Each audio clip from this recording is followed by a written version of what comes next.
अस्सलाम वालेकुम dear students, कैसे हैं आप लोग जी। तो आप लोगों को पता है कि हमने चैप्टर नंबर 7 स्टार्ट किया हुआ था जो कि रिएक्शन काइनेटिक्स के नाम से था।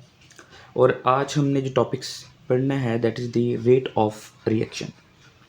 रेट ऑफ रिएक्शन जनरली एक शॉर्ट क्वेश्चन है, लेकिन ये कि इसकी डिटेल्स आगे दी है, जैसे कि measurement of rate of reaction और उसके अलावा फैक्टर्स वगैरह। लेकिन ये कि आज हम रेट ऑफ रिएक्शन ही डिस्कस करेंगे। रेट ऑफ रिएक्शन की सबसे पहले तो definition, the change in the concentration of reactant और product divided by the time taken. Time taken, जितना टाइम उस रिएक्शन को होने के लिए लगा, फॉर द चेंज, उस चेंज के लिए। The change in the concentration of reactant, reactant की चेंज, यानी जब भी रिएक्शन होता है तो रिएक्टेंट किस में कन्वर्ट होते हैं? प्रोडक्ट्स के अंदर। तो इस तरह बेटा वो चेंज को अगर एक टाइम से डिवाइड कर दिया जाए जो कि उस चेंज के लिए लगा, उसको क्या बोलेंगे? Rate of reaction.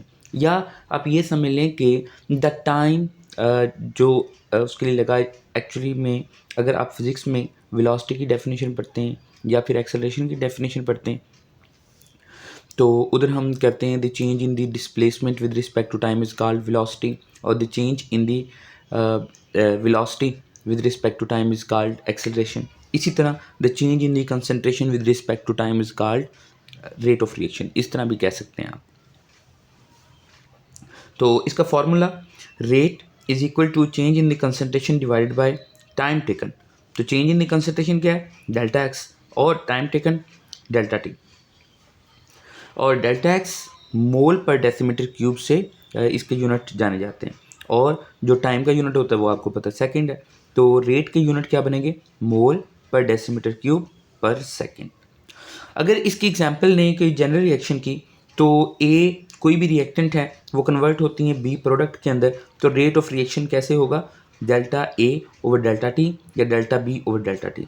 ये प्लस और माइनस क्या शो कर रहे हैं कि प्लस इंक्रीजिंग कंसंट्रेशन, अगर रिएक्टेंट की कंसंट्रेशन इंक्रीज हो रही है तो प्लस, और अगर रिएक्टेंट की कंसंट्रेशन डिक्रीज हो रही है तो माइनस। अब इस रिएक्शन में क्योंकि ए रिएक्टेंट है, रिएक्टेंट कन्वर्ट होगा बी में, तो ए की वैल्यू हमेशा कम होगी क्योंकि रिएक्टेंट प्रोडक्ट में कन्वर्ट होंगे, और बी की वैल्यू हमेशा बढ़ेगी क्योंकि ए बी में कन्वर्ट होगा। तो इसलिए उसके साथ प्लस लिखा है, उसके साथ माइनस लिखा है। उसके बाद रेट ऑफ रिएक्शन में ही इंस्टेंटेनियस रेट और एवरेज रेट का डिफरेंस आ जाता है। ये बेटा बहुत इंपॉर्टेंट शॉर्ट क्वेश्चन है कि what is the difference between instantaneous rate and average rate of reaction. तो इंस्टेंटेनियस का मतलब बेटा होता है लम्हाती। लम्हाती मतलब एक पॉइंट पर the rate of reaction at any one instant, instant एक पॉइंट, एक specific part during the interval is called instantaneous rate of reaction. मतलब कि जो रिएक्शन हो रहा है उसमें एक पॉइंट पर अगर हमने रेट ऑफ रिएक्शन मेजर करना हो तो इंस्टेंटेनियस रेट ऑफ रिएक्शन, और इंस्टेंटेनियस शो करने के लिए साथ D X over D T, D कम लगाने का मतलब कि हम बिल्कुल शॉर्ट इंटरवल के लिए पढ़ रहे हैं। एट फर्स्ट, बिल्कुल जब रिएक्शन बेटा स्टार्ट होता है तो इंस्टेंटेनियस रेट ज़्यादा होता है, एवरेज रेट कम होता है।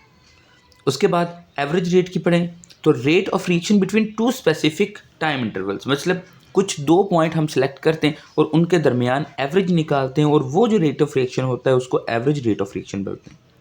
और time interval is called average rate of reaction, और इसकी जो रिप्रेजेंटेशन है वो delta x over delta T, यानी चेंज इन कंसंट्रेशन। और एट एंड, स्टार्ट में इंस्टेंटेनियस रेट ज़्यादा होता है, एवरेज कम होता है, और एंड पे एवरेज रेट ज़्यादा होता है और इंस्टेंटेनियस कम होता है। तो ये बेटा हमारे पास इंस्टेंटेनियस और एवरेज का डिफरेंस था और रेट ऑफ रिएक्शन था।